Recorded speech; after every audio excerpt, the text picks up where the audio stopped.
हम लोग स्टार्ट करते हैं बेसिक मैथमेटिक्स का लेक्चर 3। फर्स्ट लेक्चर में हम लोगों ने बात कर ली थी अर्थमेटिक्स की। दूसरे लेक्चर में हमने बात की थी ट्रिग्नोमेट्री की। थर्ड लेक्चर हमारा ये स्टार्ट होने जा रहा है जिसमें हम लोग बात करने जा रहे हैं कोऑर्डिनेट ज्योमेट्री की बात करने जा रहे हैं। ठीक है, तो कोऑर्डिनेट ज्योमेट्री में दो पार्ट में हम इसको पढ़ेंगे। पहला पार्ट है हमारा स्ट्रेट लाइन और दूसरा पार्ट है पैराबोला। तो चलिए, स्ट्रेट लाइन बहुत इंपॉर्टेंट चीज़ है क्योंकि जैसे ही आप 11th में आगे बढ़ते हैं फिजिक्स का मेन पार्ट स्टार्ट होता है, तो वहाँ पे मोशन इन 1D में सबसे ज़्यादा इसका यूज होता है। मोशन इन 1D या इसी को स्ट्रेट लाइन मोशन भी कहते हैं। और दूसरा 1D में ही कुछ ग्राफ आते हैं जिनमें पैराबोलिक ग्राफ भी होते हैं और 2D में भी यूज हो जाता है। तो ये 2D में भी ग्राफ यूज हो जाता है। तो ये बहुत इंपॉर्टेंट पार्ट है क्योंकि सबसे ज़्यादा दिक्कत बच्चों को यहीं पर आती है। तो चलिए स्टार्ट करते हैं। पहला part straight line. Straight line straight line की जो जनरल इक्वेशन हम कैसे पहचाने कोई इक्वेशन स्ट्रेट लाइन है, तो सबसे पहले मैं आपको कोऑर्डिनेट सिस्टम दिखा दूं। कोऑर्डिनेट सिस्टम एक होता है जिसमें अभी हम 2D कोऑर्डिनेट सिस्टम की बात करें। ये एक्स एक्सिस है, वाई एक्सिस है, ये कोऑर्डिनेट सिस्टम है। इस सिस्टम पे कोई भी ग्राफ, कोई भी कर्व बनाया जाए, कोई भी ग्राफ बनाया जाए तो वो एक्स और वाई डिपेंडेंट ही होता है। तो कहीं भी अगर आपको मिल जाए y इक्वल टू, मैं एक एग्जांपल तौर पे न्यूमेरिकल डेटा के साथ ले रहा हूँ, y इक्वल टू 2x+5, अगर ऐसा मिल जाए, क्योंकि x और y में ग्राफ है, it is graph in x and y coordinate. तो दो कोऑर्डिनेट के बीच में ग्राफ ड्रॉ किया गया है। तो इन दो कोऑर्डिनेट में ग्राफ ड्रॉ किया गया, तो आप यहाँ पे देखिएगा पावर ऑफ बोथ कोऑर्डिनेट देखना, पावर ऑफ x अगर 1 दिख रही है, पावर ऑफ y जिनमें भी ड्रॉ किया गया वो भी 1 दिख रही है। अगर ऐसा है तो this is the mandatory condition of straight line. दोनों की सिंगल पावर होनी चाहिए, तो स्ट्रेट लाइन की मैंडेटरी कंडीशन होती है ये ध्यान रखिएगा। कैसे आप पहचानेंगे, तो ये कंडीशन को देख लीजिए तो पहचान सकते हैं। अब जैसे मैं बताऊं, कहीं आपको ऐसा भी दिख सकता है। एक और एग्जांपल मैं ले लेता हूं। जैसे मैंने कह दिया v इक्वल टू 2t+5। मैं इसमें प्रैक्टिकली एग्जांपल ले रहा हूँ जो आपको 1D में यूज़ करने पड़ सकते हैं। वेलोसिटी और टाइम के बीच एक ग्राफ ड्रॉ किया गया है। तो गौर देखें, वेलोसिटी अगर मैं कहीं ऐसे बात करूँ, ये वेलोसिटी y एक्सिस में चूज कर लेंगे, टाइम x एक्सिस में ले लेंगे, तो वेलोसिटी वर्सेस टाइम ग्राफ है। और तो दोनों की सिंगल पावर है, इसकी पावर 1 दिखाई दे रही है, इसकी 1 दिखाई दे रही है। तो आप समझ जाइए कि ये एक स्ट्रेट लाइन ग्राफ होगा। स्ट्रेट लाइन, ये स्ट्रेट लाइन ग्राफ होगा। कहीं x इक्वल टू 2t-3 दिखाई दे रहा है। एक और एग्जांपल ले लेते हैं। तो x यहाँ हो सकता है पोजीशन हो और t इसका टाइम हो। ठीक है, तो x की पावर भी 1 है, t की भी 1 है। अगर मैं इसको आगे चेंज करूँ तो इसी ग्राफ में ही अगर मैं वेलोसिटी की जगह, या मैं कहीं और छोटा सा ग्राफ बना देता हूँ, टाइम वर्सेस x, तो ये x आ जाएगा y कोऑर्डिनेट की जगह और x कोऑर्डिनेट की जगह टाइम आ जाएगा। तो ये भी एक स्ट्रेट लाइन ग्राफ होगा। अभी मैंने कहीं भी लाइन का डायग्राम नहीं बनाया है क्योंकि इसके बारे में आपको फंडामेंटल चीज़ बता दूं। स्ट्रेट लाइन में दो चीज़ें मेनली इंपॉर्टेंट हैं। पहली बात तो पैरामीटर्स किन के बीच हो रहा है, पैरामीटर कौन कौन से। तो मैं जैसे x और y ही ले लेता हूँ, x एंड y के बीच ग्राफ ड्रॉ हो रहा है, तो आपको ये पैरामीटर्स पता होना चाहिए किसके बीच ग्राफ ड्रॉ हो रहा है। दूसरा पॉइंट इसका जो है, ये फर्स्ट पॉइंट था। सेकंड पॉइंट जो है हमारे पास वो है slope of line. Slope of line generally इसको m से रिप्रेजेंट करते हैं। अब ये क्या होता है, ये tan थीटा के इक्वल होता है। अभी मैं डायग्राम दिखाता हूँ tan थीटा क्या होगा। और तीसरा होता है इंटरसेक्शन।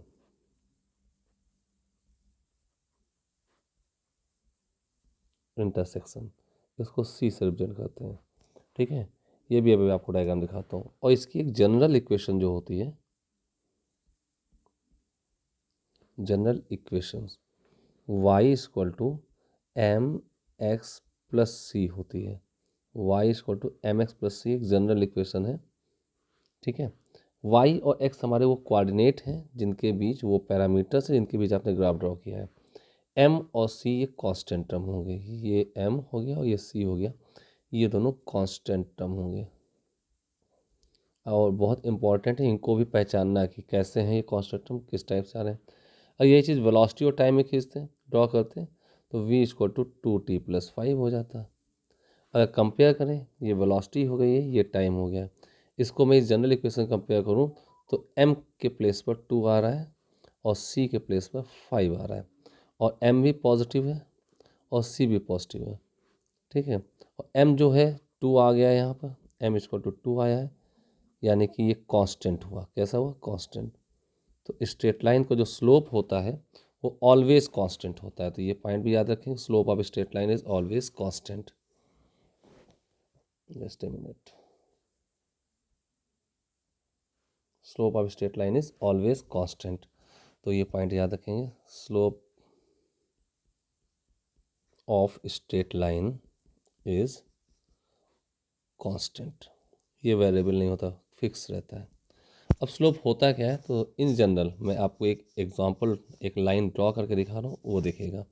जैसे मैं एक एग्जांपल ले लेता हूँ, एक ग्राफ ड्रॉ करता हूँ y और x में।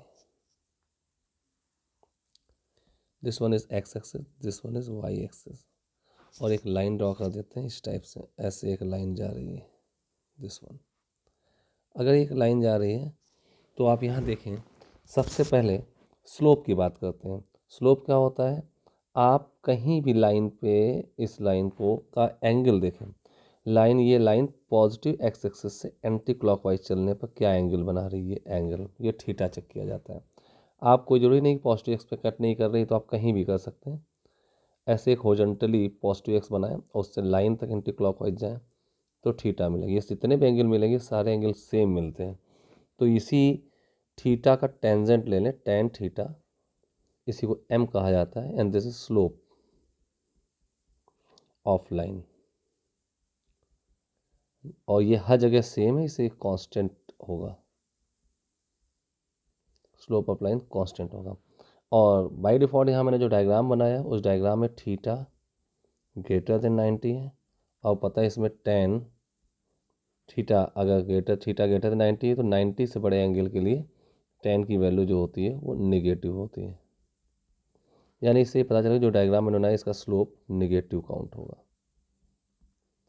ये तो स्लोप की बात होगी पर्टिकुलर डायग्राम के लिए। अब हम बात कर लेते हैं इंटरसेक्शन की।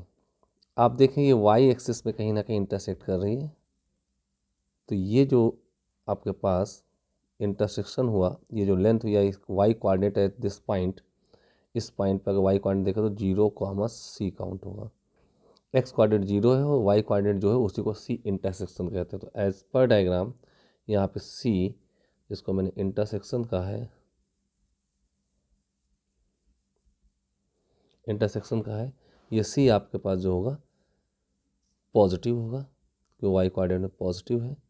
ये तो एक पर्टिकुलर लाइन जो आपको मिल गई उसका वाई जो है, वाई और एक्स में ग्राफ है, स्लोप निगेटिव मिल चुका है और इंटरसेक्शन पॉजिटिव मिल चुका है। ऐसे में एक दूसरा डायग्राम ले लूँ, लेट अस सपोज, ऐसे में एक स्ट्रेट लाइन का ग्राफ ले लेता हूँ। अब इसमें ध्यान से देखिएगा, लाइन कुछ ऐसे जा रही है,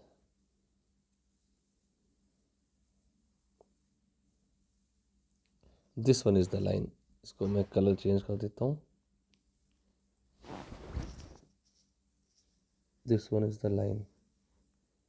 इस लाइन को अभी भी देखें, ये लाइन पॉजिटिव एक्स एक्सिस में कहीं भी कट नहीं करे, लेकिन मैं कहीं भी पॉइंट सेलेक्ट करूँ एक पॉजिटिव एक्स एक्सिस जैसा बनाऊँ और ये एंगल ड्रॉ कर दूँ, तो ये आपके पास एंगल जो होते हैं ये भी आप देख पा रहे हैं थीटा ग्रेटर देन 90 है, तो इनका स्लोप क्या आएगा? निगेटिव। स्लोप निगेटिव हो चुका है।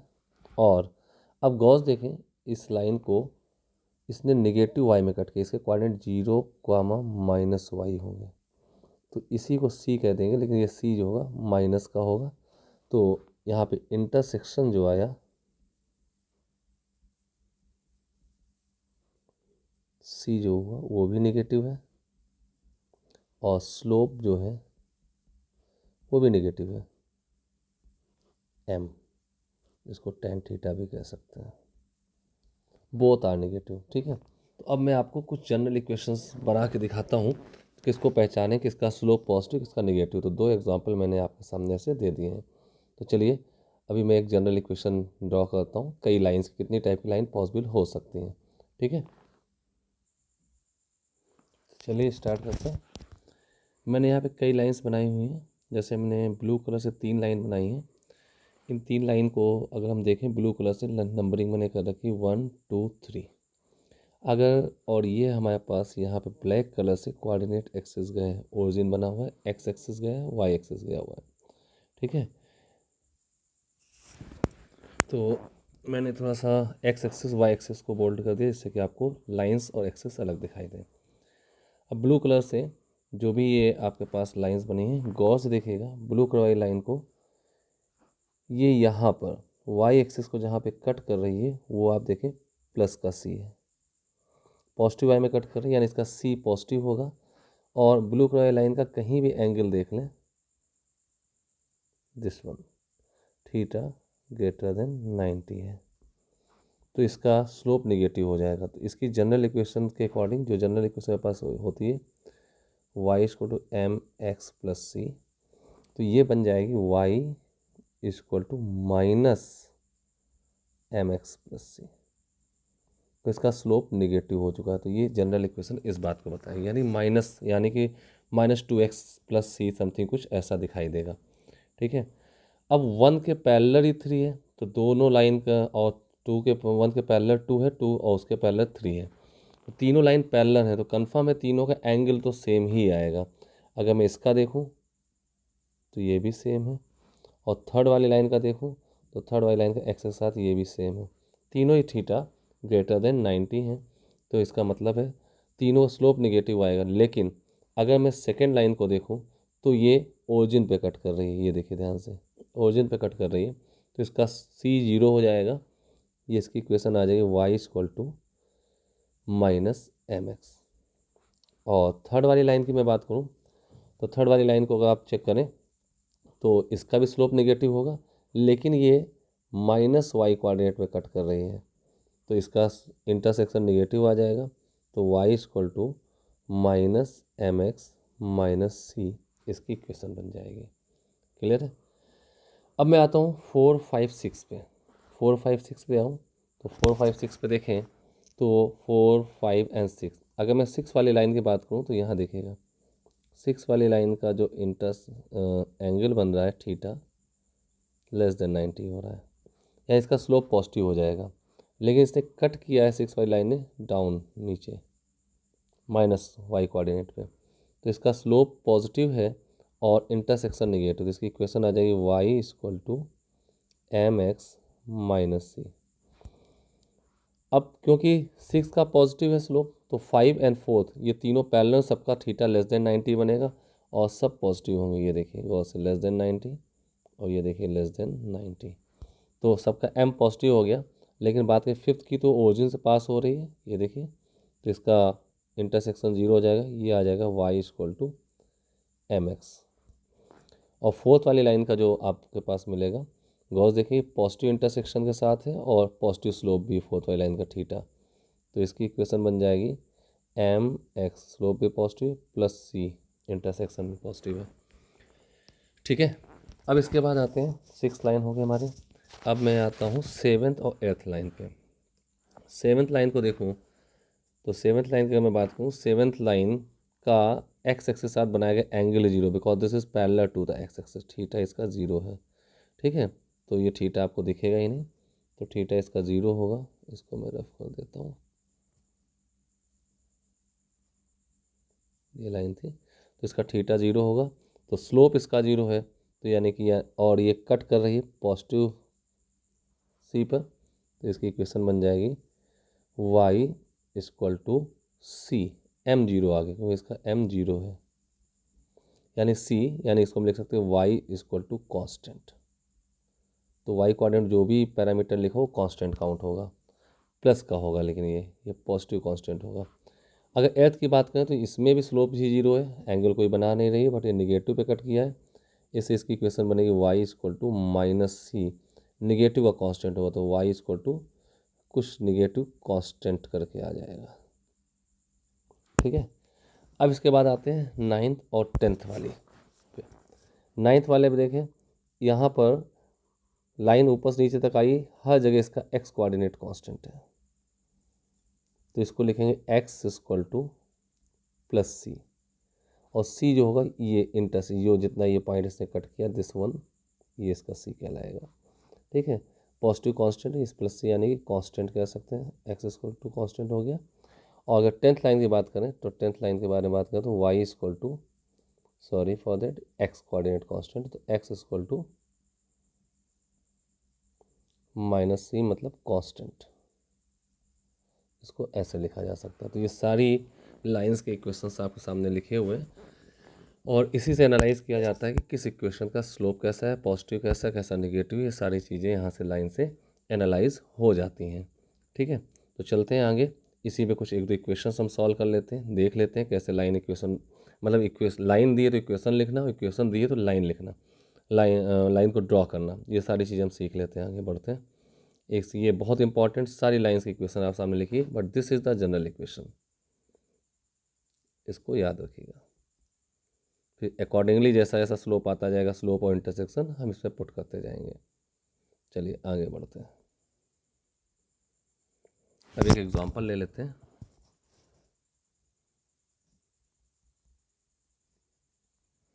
एग्जांपल तौर पर सपोज मैंने एक ऐसे लाइन ड्रॉ कर दी हुई है, this is the x axis, this is the y axis, और ये एक ऐसे लाइन आई हुई है। अगर मैं इसका कोऑर्डिनेट यहाँ पे 10 लिखा है और यहाँ पे 5 लिखा है, ठीक है, और हमें इस लाइन की इक्वेशन ड्रॉ करनी है, कि इक्वेशन लिखनी है, डायग्राम तो ड्रॉ है, तो हम देख पा रहे हैं जैसा कि यहाँ पे देखें तो इसका स्लोप जो है थीटा ग्रेटर देन 90, यानी कि m जो आएगा, जो कि tan थीटा होता है, वैल्यू क्या है वो मैं बाद में निकालूंगा, वो एक निगेटिव वैल्यू आएगी।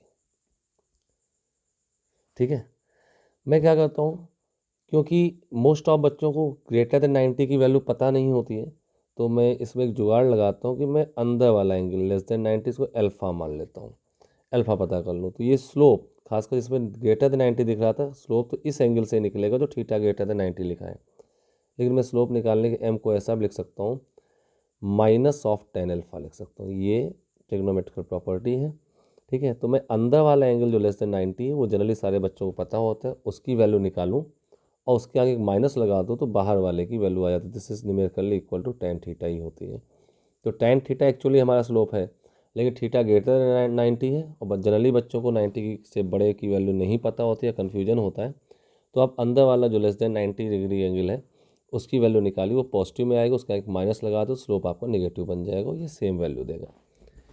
अब बात कर लेते हैं इसके इंटरसेक्शन की। इसका इंटरसेक्शन आप देख पा रहे हैं, ये है 10 कोऑर्डिनेट है, यानी कि this is equal to 10 plus का 10 वाई से इंटरसेक्शन है, तो आपका सी प्लस होगा।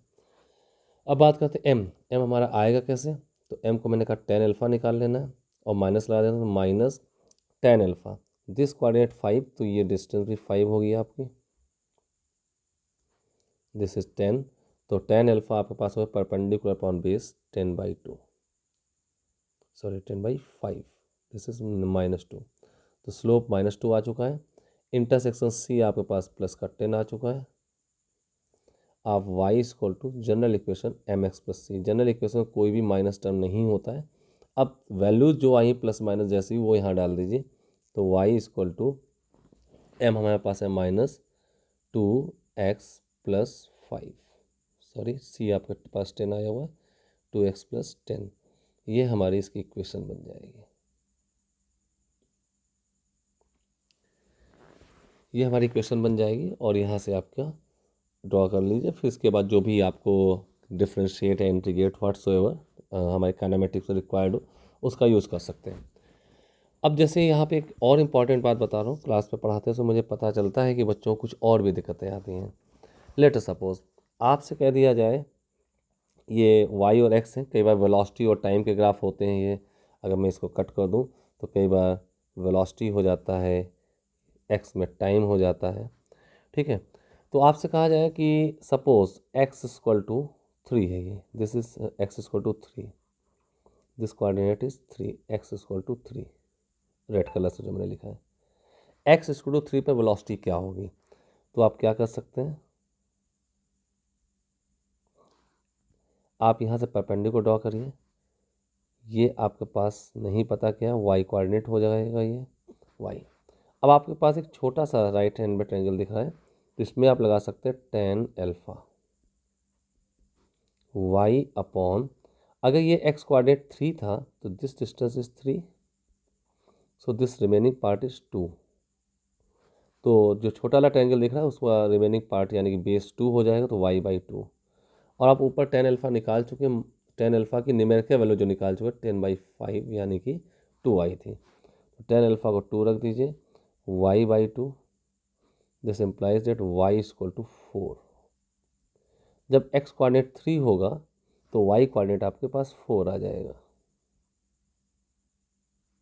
ये डिस्टेंस, तो ये आपके पास कितना आ जाएगा, 4 आ जाएगा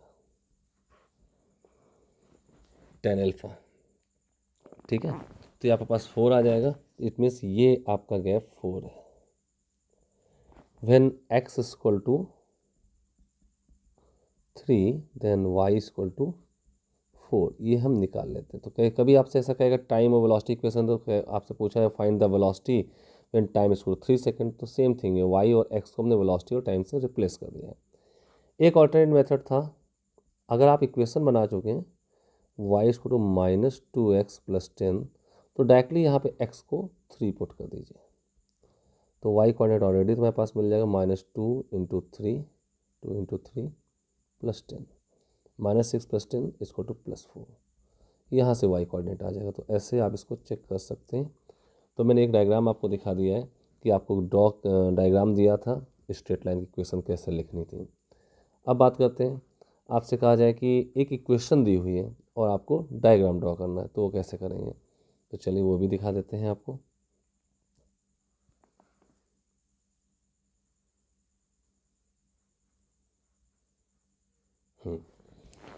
ये आ चुका है। तो आगे बढ़ते हैं एक और एग्जांपल के साथ।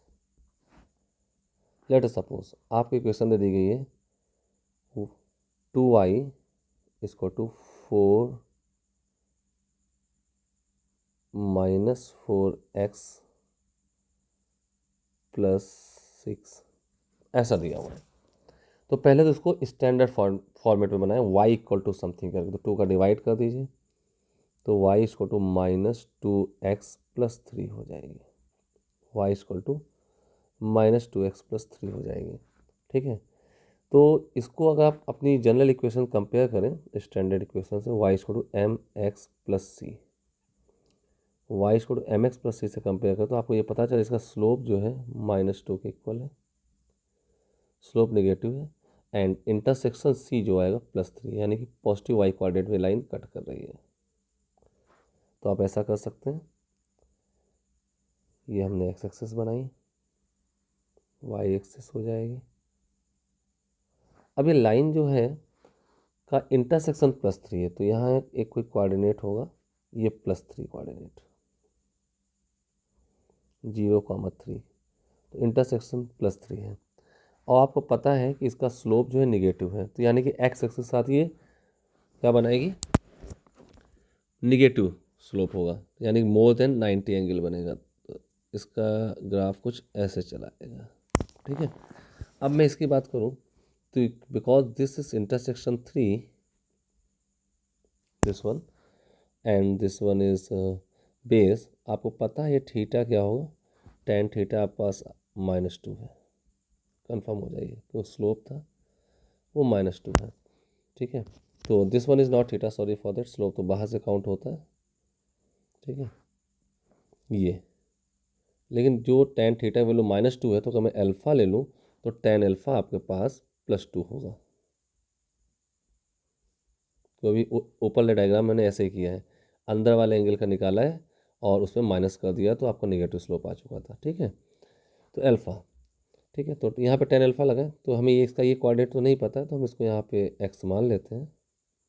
तो 3 tan अल्फ़ा आपके पास आएगा 3/2, 3/x, और अल्फ़ा आपके पास tan अल्फ़ा कितना 2, इसको तो 3/x, तो x कोऑर्डिनेट कितना आ जाएगा हमारे पास 3/2, यानी कि ये 1.5 है। यहाँ पे कट कर रही है, इसका कोऑर्डिनेट 1.5, 0 होगा, और ये आपकी एक लाइन ड्रॉ हो जाएगी। ये मैंने हिट एंड ट्रायल मेथड से बता दिए। बाकी करने का प्रॉपर तरीका तो ये है, आपके पास जो इक्वेशन दी है उसकी एक टेबल बनाए, और एक दूसरा तरीका देख लीजिए, उसकी एक टेबल बनाए y और x के में, x कोऑर्डिनेट पुट करें, y पुट करें, x 0 कर दीजिए। देखिए x 0 कर दे तो y 3 आ जाएगा। तो कॉस देखिए हमारा 0,3 वाला कोऑर्डिनेट दिख रहा है, दिस वन 0,3। ठीक है, इसके बाद हम क्या करें, कोई भी कोऑर्डिनेट रखते जाएं, x को 1 रख दें। ठीक है, तो y आपके पास कितना आ जाएगा, x को 1 रखने पर -2 + 3, तो y भी 1 आ जाएगा।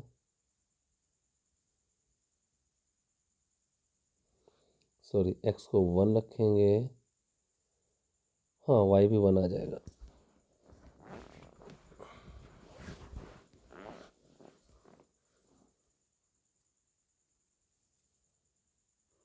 और x को आप 2 रख दीजिए, तो 2 × 4 -4, तो ये -1 आ जाएगा। ठीक है, एंड सो ऑन, इसी तरीके आप पुट कर सकते हैं। आप देखो y 0 कब होगा, जब x को आप 1.5 रखेंगे, x को 1.5 रख दीजिए, तो -3 + 3 मिला के 0 हो जाएगा। ठीक है, जब आपने x को 1 रखा था तो 2 1 = 2, -2 + 1 1 1 आ गया था। तो ये पॉइंट्स ऐसे होंगे जहाँ से ये पास हो रही है। क्लियर है, तो इन्हीं सारे पॉइंट्स को कोऑर्डिनेट लेकर के आप कोई 2 पॉइंट्स बना दें। जैसे हमारे डायग्राम में आप देख पा रहे हैं, ये पॉइंट 0,3, 1.5,0, ये 2 पॉइंट दिख रहे हैं, इन्हीं से लाइन ड्रॉ हो गई है। क्लियर है, तो इस टाइप से आप लाइन को ड्रॉ कर सकते हैं। स्ट्रेट लाइन का स्लोप और इंटरसेक्शन इंपॉर्टेंट चीज़ है, इस तरीके से आप इनको लिख सकते हैं।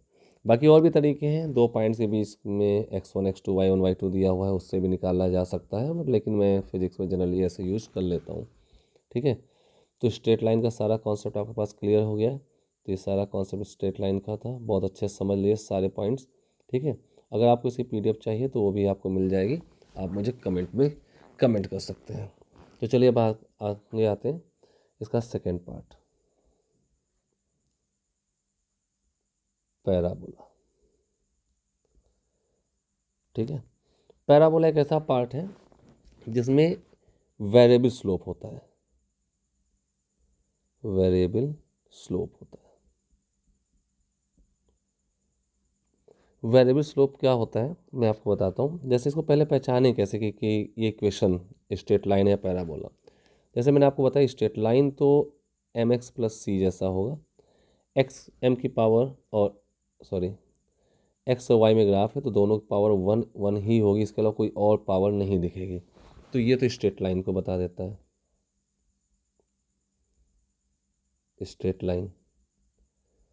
अब y और x में 2D में मैं ग्राफ ड्रॉ करने जा रहा हूँ, तो कहीं ऐसा हो जाए y = 2x² + 3, ऐसा मिल जाए। तो गॉस देखें, यहाँ पे y की मैक्स पावर जो है, पावर ऑफ y, जिन दो कोऑर्डिनेट के बीच में, ऑफ y जो है 1 है, और पावर ऑफ x जो है वो 2 है, और ये भी x की मैक्स पावर की बात हो रही है, 2 है। अगर ऐसा मिल जाता है तो this is the condition of parabola.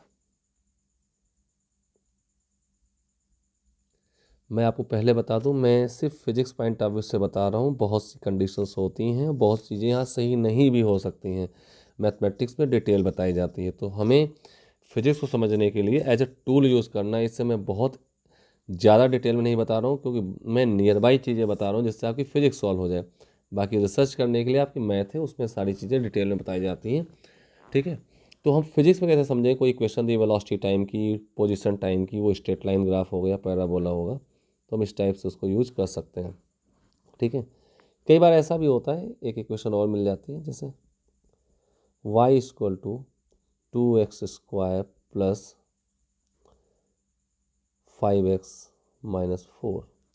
अब यहाँ देखेंगे पावर ऑफ y तो आपके पास 1 मिल रहा है, x की पावर 2 दिख रहा है यहाँ पे, और यहाँ पे x पावर 1 भी दिख रहा है। अब यहाँ बच्चों को कन्फ्यूजन होता है कि y की 1 भी है और x की भी 1 भी है, तो ये तो ऊपर अभी स्ट्रेट लाइन का हमने बताया है, बट रॉन्ग। यहाँ पे y की जो मैक्स पावर है वो 1 है, और x की मैक्स पावर देखनी है, मैक्सिमम पावर देखनी है, वो 2 है। बाई डिफॉल्ट 1 भी है बट उसको इग्नोर करना है, 2 है, तो ये भी आपके पास एक पैराबोला बनेगा।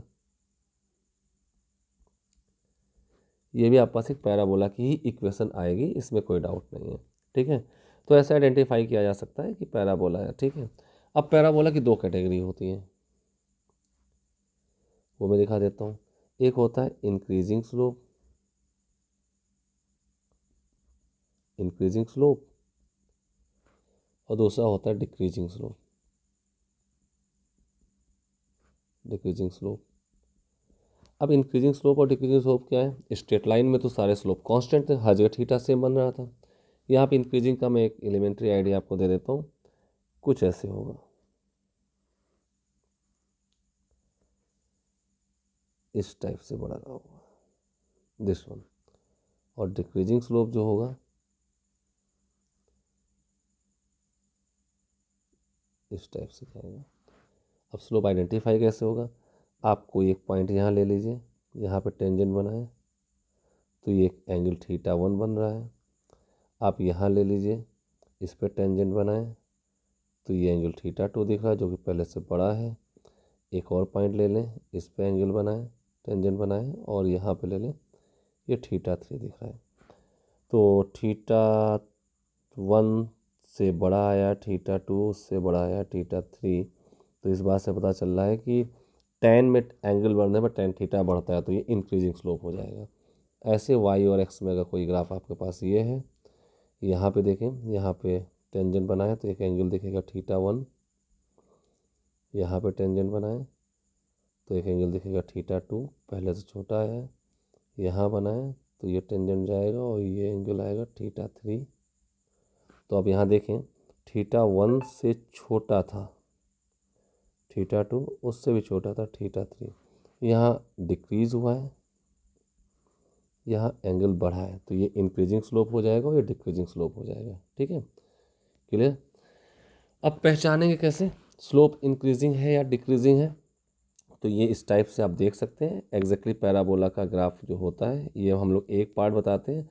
मोस्ट ऑफ केस में काइनेमेटिक्स में टाइम लेकर चलते हैं, तो टाइम लेकर चलते हैं, वेलोसिटी के साथ हो गया, या पोजीशन के साथ हो गया, या एक्सेलरेशन के साथ हो गया। तो अगर हम टाइम का ग्राफ ड्रॉ कर रहे होते हैं तो हम लगभग कुछ ऐसा ग्राफ ड्रॉ करते हैं, पैराबोलिक अगर आता है सिर्फ ऐसा। एक्चुअली पैराबोला जो होता है वो इस टाइप से होता है पूरा, बट हम अपने फिजिक्स में पीछे वाला पार्ट नहीं दिखाते हैं, क्योंकि टाइम में निगेटिव टाइम का कोई फिजिकल सिग्निफिकेंस नहीं होता। मोशन शुरू ही हमारी t = 0 से होती है, तो इसे फिजिक्स में इस वाले ग्राफ की बात हम नहीं करते हैं। कंप्लीट पैराबोला ग्राफ ये होता है जो ब्लैक और रेड से मिला के, जिसको मैंने डॉटेड दिखाया, फिजिक्स में निगेटिव टाइम को बताएगा, इसलिए हम इसकी बात नहीं करते हैं। तो ये इंक्रीजिंग स्लोप हो जाएगा। अगर मैं डिक्रीजिंग की बात करूँ तो डिक्रीजिंग भी हम ऐसे दिखा सकते हैं, इस टाइप से। ठीक है, इस टाइप से हम दिखा सकते हैं डिक्रीजिंग स्लोप। तो हम फिजिक्स में डिक्रीजिंग स्लोप ये हो गया, नीचे वाले की बात नहीं कर रहे होते हैं। ठीक है, अब मैं किसी भी ग्राफ को ये चेक करना बता दूं, चाहे वो स्ट्रेट लाइन हो या पैराबोला हो, वो ओरिजिन से पास होगा या नहीं होगा, ग्राफ को देख करके दो चीज़ें आपको जरूर डिसाइड कर लेनी होती है। इससे फिजिक्स में ढेर सारे शेप डिसाइड करने होते हैं, तो हम कैसे पता कर लेंगे? तो हम यहाँ पे एक एग्जांपल दे देते हैं, बहुत इंपॉर्टेंट टूल है, ध्यान समझिएगा। एक इक्वेशन ले ली मैंने, y = 3x + 5। ठीक है, ये तो कन्फर्म है, इंटरसेक्शन साथ है तो ओरिजिन से गुजरे नहीं। और वैसे करने का तरीका है, स्टेप 1, पहला पॉइंट, आप कोई एक कोऑर्डिनेट 0 करिए, और अगर दूसरा कोऑर्डिनेट 0 आ रहा है, क्या नहीं आ रहा है, it is not 0, it is not 0। अगर ऐसा है तो not passing through origin, passing through origin से पास नहीं हो रहा है। अब जैसे y = 7x ले लिया, तो x 0 करने पर y 0 आ रहा है, it means passing through origin, passing through origin. ठीक है, अब जैसे मैंने एक और इक्वेशन दी y equal to 3x² minus 2x plus 5, इसमें वही चेक कर लें, x 0 करें, y 5 आ रहा है जो कि 0 नहीं है, तो ये पैराबोला है, ये बात कंफर्म है। तो इसको पहले हम ये डिसाइड कर लेते हैं, पावर्स देख करके 1 है 1 है, कंफर्म हो गया ये स्ट्रेट लाइन है। यहाँ भी 1 है 1 है, कंफर्म हो गया स्ट्रेट लाइन है। यहाँ पे 1 है और ये 2 है मैक्स, इसको 1 को काउंट नहीं करना है, ठीक है, इसको हटा देना है। ये पावर 2 काउंट हो गई है, ठीक है, तो ये कंफर्म हो गया क्या है, पैराबोला, पी मतलब पैराबोला, ठीक है, ये कंफर्म हो गया। अब ये स्ट्रेट लाइन सॉरी पैराबोला है तो ओरिजिन से पास नहीं होगा, क्लियर है। अगर मैं यहाँ पे एक ऐसे पैराबोला लिख दूँ y इक्वल टू 3x², सिर्फ ये लिख दूँ, तो x 0 पे y 0 है, दोनों कोऑर्डिनेट जब 0 आ जाएंगे तो आप इसको मैं टिक कर देता हूँ, ये ओरिजिन से पास होगा, ये ओरिजिन से पास होगा, बट ये वाला ओरिजिन से पास नहीं होगा और ये वाला ओरिजिन से पास नहीं होगा, क्लियर है। अब बात कर लेते हैं स्ट्रेट लाइन का स्लोप तो कांस्टेंट होता है, दूसरा point, for straight line constant slope, constant slope होता है स्ट्रेट लाइन का, ठीक है। अब पैराबोला का स्लोप इंक्रीजिंग है डिक्रीजिंग कैसे काउंट करेंगे, ठीक है, तो थोड़ा सा मैं यहाँ मैथ्स इन्वॉल्व करने जा रहा हूँ। कैसे पता चलता है इंक्रीजिंग और डिक्रीजिंग स्लोप, जब पैराबोला हो जाए, स्पेसिफिक फॉर पैराबोला। जैसे मैंने एक एग्जांपल ले लिया, y equal to 3x² plus 2। अगर मैं स्लोप की बात करूँ तो x और y में कोई ग्राफ होता है, उसके स्लोप को कहा जाता है dy/dx, x और y में है क्योंकि अगर ये v और t में है तो इसके स्लोप को dv/dt कहा जाएगा। अगर ये पोजीशन और टाइम में है ग्राफ तो इसके स्लोप को dx/dt कहा जाएगा। एक्सेलरेशन टाइम है तो अगर v और x में ग्राफ है तो इसके स्लोप को dv/dx कहा जाएगा। तो ये जितने पॉइंट्स मैंने लिखे ये सब स्लोप को बता रहे हैं। एक्स वाई में dy/dx, vt ग्राफ है तो dv/dt, xt ग्राफ है तो dx/dt और vx ग्राफ है तो dv/dx, ये स्लोप कहलाएगा। इसका भी बड़ा इंपॉर्टेंस है क्योंकि एक्सेलरेशन में v dv/dx निकालने में ये यूज होता है। y equal to 3x² plus 2 हमने ले लिया। अगर मैं इसका dy/dx करूँ तो आप पास आएगा 6x, यही आपके पास स्लोप आ चुका है। अब गॉस देखें, x 0 पर स्लोप क्या होगा। अगर मैं x 0 करूं तो स्लोप की वैल्यू क्या आएगी, x 0 पे स्लोप आपके सामने आ जाएगा 0। x 1 पे स्लोप कितना आएगा, x 1 पे स्लोप आएगा, x 1 कर दिए 6 आ जाएगा। x 2 पे स्लोप कितना आएगा, 2 रख दीजिए 12 आ जाएगा, एंड सो ऑन। इससे क्या पता चल रहा है, x बढ़ने के साथ साथ स्लोप बढ़ रहा है, वैल्यू बढ़ रही है, यानी कि ये इंक्रीजिंग स्लोप है, इंक्रीजिंग स्लोप है, ठीक है। एक और एग्जांपल ले लेता हूँ, जैसे एक एग्जांपल और लेता हूँ, y इक्वल टू 5, इसको हटा देता हूँ, y equal to 5t minus 3t²। y का t के साथ ग्राफ है, कुछ ऐसा होगा, टाइम है और y है, तो कंफर्म है कि y और टाइम में ग्राफ ड्रॉ किया गया। तो सबसे पहले पावर चेक कर लेते हैं, तो पावर चेक की हमने, तो यहाँ 1 पावर है, यहाँ 2 पावर है, ठीक है। तो ये 1 और 2 पावर से हमें ये पता चल गया कि ये क्या है, पैराबोला। ये पावर 1 है, ये 2 है, मैक्सिमम पावर लेने टी की एक पावर और है, उसको कंसीडर नहीं करना, तो ये कंफर्म हो गया पैराबोला है। अब हमने टी को 0 रखा तो y चेक करें कितना आता है, 0। इससे कंफर्म हो गया कि ओरिजिन से पास होता है, ठीक है। अब इसके बाद मैं क्या करता हूँ, इसका स्लोप निकालता हूँ, ठीक है। 1 मिनट पेस्ट कर लें, इसका स्लोप निकालेंगे। जब इसका स्लोप कन्वर्ट करें निकालेंगे तो y और t में ग्राफ तो dy/dt इसका स्लोप कहलाएगा, dy/dt। तो ये 5 कांस्टेंट बाहर, टाइम का डिफ्रेंशिएशन टाइम के साथ 1 हो गया, माइनस 6t, ये इसका स्लोप आ चुका है। अब आप देखें t इक्वल टू 0 पे स्लोप कितना था, स्लोप t को 0 कर दें तो सिर्फ 5 आएगा। टी इक्वल टू 1 पे स्लोप कितना था, 1 रख दें तो कितना हो जाएगा ये आपके पास 5 माइनस 6, तो -1 हो जाएगा। स्लोप नेगेटिव हुआ, अपोजिट डायरेक्शन में बढ़ रहा है, ठीक है। तो इस टाइप से हम इसको डिक्रीजिंग स्लोप कह सकते हैं। कुछ टाइम तक होगा फिर अपोजिट डायरेक्शन में बढ़ने लगेगा। ध्यान दें मैं यहाँ स्टार बना रहा हूँ, डिटेल मैथ्स पे नहीं जा रहा हूँ, लेकिन एक टाइम तक ये स्लोप 0 बनेगा जा करके। अगर मैं देखूँ स्लोप 0 कब होगा, तो स्लोप m0 जब आएगा तो 5 माइनस 6t 0, तो टी की वैल्यू आ जाएगी 5/6, यानी कि 0 से लेकर के t इक्वल टू 0 से t इक्वल टू 5/6 तक ये स्लोप डिक्रीज कर रहा होगा। और 5/6 से beyond increases in opposite direction, increases in opposite direction, increases in opposite direction। ठीक है, तो बहुत डिटेल्स होती हैं, बट अभी इतने से हमारा काम फिजिक्स का चल जाएगा, बाकी मैथ्स में डिटेल हो सकती हैं, और ख़ासकर नीट वाले बच्चों को इसमें कोई ज़रूरत है नहीं। अब ये सारा डिटेल मैंने जो स्ट्रेट लाइन का बनाया है, लगभग ये 40 मिनट्स का वीडियो हो चुका है मेरा ही, 41 मिनट्स में देख पा रहा हूँ, ठीक है। बहुत इंपॉर्टेंट वीडियो है, इसको सभी लोग अच्छे से समझ लेंगे तो शायद आई थिंक कि मोशन 1D या 2D समझने में आपको ज़्यादा दिक्कत नहीं आएगी, ठीक है। अगर आपको इसका PDF चाहिए तो कमेंट ज़रूर करें, आपको क्या और रिक्वायरमेंट आ रही है, तो वीडियो देख करके कमेंट ज़रूर एक करें कि आपको और किस चीज़ का वीडियो चाहिए, ठीक है। तो मैं वो सारी चेक कर दूंगा। और ये अच्छा लगा कमेंट करिए, और अगर आपको इसका PDF भी चाहिए रिटर्न, जो मैंने सामने लिखा है सेम आपको रिटर्न PDF मिल जाएगा, तो आप कमेंट में कर सकते हैं, PDF मैं आपको दे दूँगा, ठीक है। Okay, thank you. और इसके बाद अभी आपका एक और पार्ट इसमें आ रहा है लेक्चर 4, जिसमें कि मैं कंप्लीट कैलकुलस की बात करूँगा, differentiation, integration, maxima minima, area निकालना और उसका काइनेमेटिक्स में यूज, सारी चीज़ें अच्छे से इसमें समझाऊँ। तो लेक्चर 4 भी मैं जल्द ही इसमें अपलोड कर दूँगा, ठीक है। तो आप इसको रीड करिए, कमेंट करिए आपको कैसा लग रहा है ये वीडियो, आपको सीख पाए या नहीं, तो भी कमेंट करिए कि आप क्या सीख पाए या क्या मिसिंग रह गया है। तो कमेंट जरूर करिए इस पर, जिससे कि मैं आपकी क्या कमियां रह गई इसमें उसको पूरा कर सकूँ।